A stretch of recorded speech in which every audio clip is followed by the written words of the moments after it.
बताऊं कि धड़ाधड़ चाइनीज वापस जा रहे हैं। बहुत बड़ी तादाद में चाइनीज पाकिस्तान को छोड़कर वापस जा रहे हैं। जो उनके लैंग्वेज सेंटर्स बने हुए थे 5-6 बंद कर दिए, वो भी वापस जा रहे हैं। गवादर में एक बड़ी चाइनीज कंपनी है जो बहुत बड़ी इन्वेस्टमेंट लेकर आई थी, वो भी वापस जा रहे हैं। और दीगर कई जगहों से चाइनीज ने वापस जाने का फैसला किया है। और अब खबर यह आ रही है कि चीन ने एक तरीके से जो मौजूदा हुकूमत है इसके सिक्योरिटी अरेंजमेंट्स पर और जो अश्योरेंसेस पाकिस्तान की हुकूमत की तरफ से चीन को दी गई उस पर अदम एतमाद का इजहार कर दिया। और वो अदम एतमाद इस तरीके से है कि यहां पर इन इंस्टीट्यूट्स में काम करने वाला चीनी अमला, जो चाइनीज प्रोफेसर्स और टीचर्स यहां पर पढ़ा रहे थे, चीनी स्टाफ था, उसको वापस बुला लिया गया है। ये क्या 4 साल उनकी गैरत सोई हुई थी जब इक़्तिदार के मजे ले रहे थे और बड़ी बेशर्मी से सऊदी अरेबिया समेत हर एक की धमकी भी बर्दाश्त कर रहे थे। पेट्रोल 60 रुपए से 160 का हो गया लेकिन इमरान खान की गैरत नहीं जागी। कर्जा 25,000 से 50,000 अरब हो गया लेकिन इमरान खान की गैरत नहीं जागी। डॉलर 105 से 187 का हो गया, गैरत फिर भी सोती रही। हुकूमत जाते ही उनकी गैरत जाग गई, लेकिन उनकी हुकूमत जाने के बाद जो तबाही छोड़ दी। नमस्कार दोस्तों, स्वागत है आप लोग का INA न्यूज की एक और नए वीडियो में। दोस्तों दरअसल इस वीडियो में बात हो रही है पाकिस्तान और चाइना के रिलेशनशिप और दूसरा अमेरिका के बारे में। दोस्तों जैसा कि आप लोग जानते हैं कि जिस प्रकार से पाकिस्तान में जो चाइनीज नागरिक हैं उनको मारा गया है, उसके बाद से जितनी भी चाइनीज कंपनियां थी या भी बहुत सारे जो चाइनीज जो लोग थे जो कि पाकिस्तान में आए हुए थे, अब वो धीरे धीरे भागने स्टार्ट हो गए हैं। और दोस्तों ये पाकिस्तान के लिए बहुत बुरी खबर है, क्योंकि एक ऐसा ही दोस्त था जो कि हमेशा जो पाकिस्तान को पैसे देता था, अब वो भी पाकिस्तान से नाराज़ हो चुका है। दोस्तों सऊदी अरब का तो आपको पता होगा जिस प्रकार से इमरान खान के लोगों ने वहाँ पे जो कुछ भी किया उससे तो सऊदी पहले से ही नाराज़ हैं। लेकिन उसके बाद से चाइना के नागरिकों को बार बार पाकिस्तान में मारा जाना, ये चाइना के लिए कहीं ना कहीं बेइज्जती, और चाइना इसीलिए जो है वो पाकिस्तान से बहुत ज़्यादा नाराज़ है। और इसीलिए इस वीडियो में बात हो रही है चाइना के बारे में। दोस्तों जैसे कि आप जानते हैं कि चाइना लगातार जो है वो पाकिस्तान को धमकी देते हुए आ रहा है, और उसने साफ तरीके से कहा है कि हम इतने पैसे लगा रहे थे, उसके पहले ही पाकिस्तान को ये कहा था कि हमारे जो लोग हैं उनकी सुरक्षा जो है वो उनके हाथ में होनी चाहिए और सुरक्षा में कोई चूक नहीं होनी चाहिए। लेकिन फिर भी लगातार जो चाइनीज नागरिक हैं वो पाकिस्तान में मारे जा रहे हैं, और इसीलिए जो चीन है वो नाराज़ है। तो दोस्तों इस वीडियो में बात हो रही है एक इस टॉपिक के ऊपर, दूसरा जो अमेरिका वाला एंगल है उसके ऊपर भी बात हो रही है। तो चलिए वीडियो में आकर बढ़ते हैं, देखते हैं कि पाकिस्तानी मीडिया और इन सब चीज़ों के बारे में क्या बात कर रही है। यहां पर अब मामला यह है और बहुत ही बुरी सूरत हाल है। इस वक्त 6 खबरें मेरे सामने मौजूद हैं, वन बाय वन इसकी डिटेल आपके सामने रखूंगा। एक खबर है जनाब Pakistan today, Xinhua news agency की मैं आपके सामने, ग्लोबल टाइम्स की खबर आपके सामने रखूंगा, Geo TV, South China, Morning Post और डॉन टीवी। इस वक्त डेवलपमेंट जो सामने आई है वो ये है कि 26 अप्रैल को आपको याद होगा ये हुकूमत कायम हुआ, अभी कुछ ही वक्त हुआ था, एक अफसोसनाक वाकया हुआ कराची यूनिवर्सिटी कन्फ्यूशियस इंस्टीट्यूट। अब जो कन्फ्यूशियस इंस्टीट्यूट है, चाइना ने पाकिस्तान में 5 बनाए हुए हैं। कराची में एक है, एक फैसलाबाद में है, 2 जो हैं वो इस्लामाबाद में है और एक लाहौर में। ये वो सेंटर्स हैं कन्फ्यूशियस इंस्टीट्यूट्स, मुख्तलिफ यूनिवर्सिटीज के अंदर अलहदा से सेंटर्स बनाए गए हैं जहां पर चीनी सकाफत और चीनी जबान की तालीम दी जाती है। जाहिर है कि चीन पाकिस्तान में इन्वेस्टमेंट कर रहा है, सरमायाकारी कर रहा है, तो पीपल टू पीपल कॉन्टैक्ट और एक दूसरे की जबान को, सकाफत को समझना बहुत अहम है, और इसके लिए चीन बड़े अरसे से काम कर रहा था। अब ये जो कन्फ्यूशियस इंस्टीट्यूट है कराची यूनिवर्सिटी का, उसके बाहर एक खुदकुश धमाका हुआ। उस खुदकुश धमाके में जो चाइनीज प्रोफेसर्स हैं और चीनी अमला है कन्फ्यूशियस इंस्टीट्यूट का, वो जान बहक हुआ।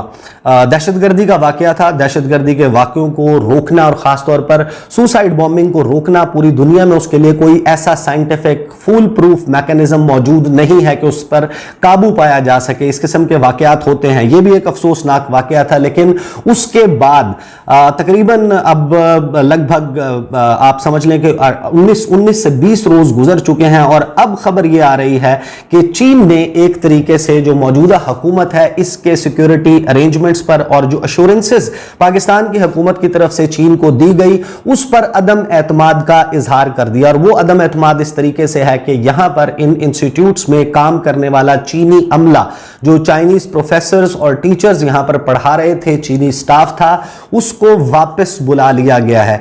ये इस बात की तस्दीक मैंने खुद जो है वो की, चंद एक स्टाफर्स जो हैं, चंद एक टीचर्स जो हैं वो रह चुके हैं इस वक्त पाकिस्तान में। और ना सिर्फ ये जगह बल्कि सरगोदा यूनिवर्सिटी में भी चीन का स्टाफ मौजूद था। और जहां जहां पर पाकिस्तान में चाइना के तदरीसी शोबे से वाबस्ता टीचर्स थे उनको वापस बुलाने का चीन ने फैसला किया है। जो मौजूदा हुकूमत है इसने अपने तौर पर कोशिश की। ये आपको याद होगा कि चाइनीज़ एम्बेसी का विजिट किया जैसे ये वाक़या हुआ, उसके फ़ौरन बाद वज़ीर आज़म शहबाज शरीफ वो चीनी सफारतखाने गए, उन्होंने जाकर वहाँ पर इज़हार ताज़ियत किया, उनकी जो कंडोलेंस बुक है उसमें अपने तासुरात दर्ज किए, चीनी हुक्काम को एश्योरेंस दी कि हम इसके हवाले से तहकीकात करेंगे, हम जिम्मेदारान जो हैं उनको कैफरे किरदार तक पहुँचाएंगे। बिलावल जरदारी जो है उन्होंने एश्योरेंसेस दी, लेकिन चीन जो है उसने जो फैसला किया है उस फैसले की बुनियाद अगर आप इस सारी टाइमलाइन को देखें तो आपको समझ आती है कि चीन के वज़ीर ख़ारजा वैंग जी उन्होंने जिस वक्त बिलावल जरदारी के साथ चंद रोज़ पहले जो वर्चुअल मीटिंग की, वर्चुअल इजलास किया, उसके हवाले से साउथ चाइना मॉर्निंग पोस्ट ने खबर लगाई। जो चीनी वज़ारत ख़ारजा है उसने जो खबर जारी की उसमें उन्होंने बताया कि क्या मुतालबा पाकिस्तान के सामने रखा गया है। आपको बताऊं कि धड़ाधड़ चाइनीज वापस जा रहे हैं। बहुत बड़ी तादाद में चाइनीज पाकिस्तान को छोड़कर वापस जा रहे हैं। जो उनके लैंग्वेज सेंटर्स बने हुए थे 5-6 बंद कर दिए, वो भी वापस जा रहे हैं। गवादर में एक बड़ी चाइनीज कंपनी है जो बहुत बड़ी इन्वेस्टमेंट लेकर आई थी, वो भी वापस जा रहे हैं।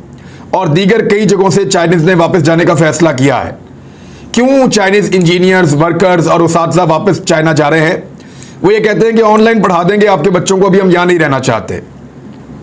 मामला सिर्फ सिक्योरिटी का नहीं है, सिक्योरिटी के मामला तो पहले भी रहे हैं। पहले भी चाइना के ऊपर, चाइनीज लोगों के ऊपर पाकिस्तान में हमले होते रहे हैं, बड़े खौफनाक हमले होते रहे हैं, लेकिन उसके बावजूद चाइनीज यहां पे इस सरजमीन पर डटे रहे, हिम्मत करके पाकिस्तानियों के साथ मिलकर आगे बढ़ते रहे।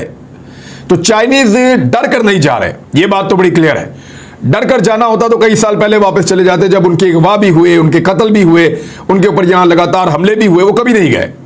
लेकिन अब वो वापस क्यों जा रहे हैं, बड़ा सवाल है। एक्चुअली वो डर के नहीं जा रहे, वो मायूस होकर जा रहे हैं। और चाइना में ये बात बहुत हद तक डिस्कस भी हुई है और वहाँ एक मायूसी भी है। अगर आप बात करें उन लोगों से जो चाइना के साथ राब्ते में रहते हैं या जो इन मामलात को जानते हैं, तो वो आपको क्लियरली बताते हैं कि चाइनीज़ मायूस हुए हैं। उन्हें लगा कि पाकिस्तान आज भी वही है जो 1962 में था। उन्हें लगा कि पाकिस्तान आज भी वही है जो अमेरिका की एक कॉल पर लेट जाता है।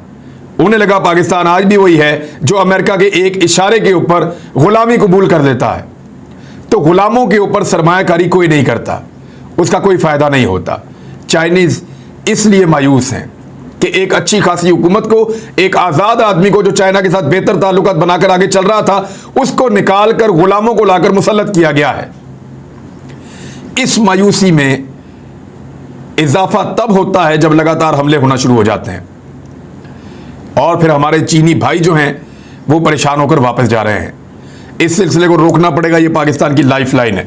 समझने वाले इतना ही इशारा काफी है मेरे ख्याल में। इधर जाए, क्योंकि जिस किस्म की आप इकॉनमी वगैरह छोड़ गए हैं ना इस मुल्क के लिए, उन्होंने इस मुल्क का बखियो धेड़ दिया और श्रीलंका से हम सिर्फ 2 हफ्ते दूर खड़े। और ये महंगाई का तूफान है, ये हर हुकूमत को साथ बहा के लेके जाने के लिए तैयार है, क्योंकि वो लोग जिन्होंने महंगाई की वजह से इमरान खान को रद्द किया, वो किसी सूरत ये समझने का तैयार नहीं कि 4 हफ्ते की हुकूमत कुछ करने के काबिल है भी या नहीं। जबकि इमरान खान की हुकूमत को धमकी काम आ गई है, उन्हें मुफ्त में एक एडिशनल सिक्योरिटी मिल गई है। वो शख्स जो राइवेंड महल पे सिक्योरिटी पे तनकीद करते नहीं थकता था, आज खुद बार बार और ज्यादा सिक्योरिटी मांग रहा है और उसके लिए अब उसकी जान को भी खतरा हो गया। वजारत दाखिला के अहकामात की रोशनी में साबिक वज़ीर आज़म इमरान खान की फुल प्रूफ सिक्योरिटी को यकीनी बनाया गया। इमरान खान के बनी गाला हाउस की सिक्योरिटी के लिए पुलिस और FC के 94 एहलकार 94 एहलकार तैनात कर दिए गए। इस्लामाबाद पुलिस के 22 जबकि FC के 72 एहलकार शामिल हैं। और इसके अलावा खैबर पख्तूनख्वा पुलिस की तरफ से 36, गिलगित बल्तिस्तान पुलिस के 6 एहलकार को भी इनकी मुतल्लिका हुकूमतों की जानिब से साबिक वज़ीर आज़म की सिक्योरिटी के लिए अब तैनात किया गया, क्योंकि इनकी उधर तो तहरीक इंसाफ की हुकूमत है और सिक्योरिटी के लिए वहां से बंदे इस्लामाबाद अब भेज दिए गए हैं। SMS सिक्योरिटी कंपनी के 26 और अस्करी सिक्योरिटी कंपनी के 9 एहलकार भी बनी गाला हाउस की सिक्योरिटी पे अब मामूर है।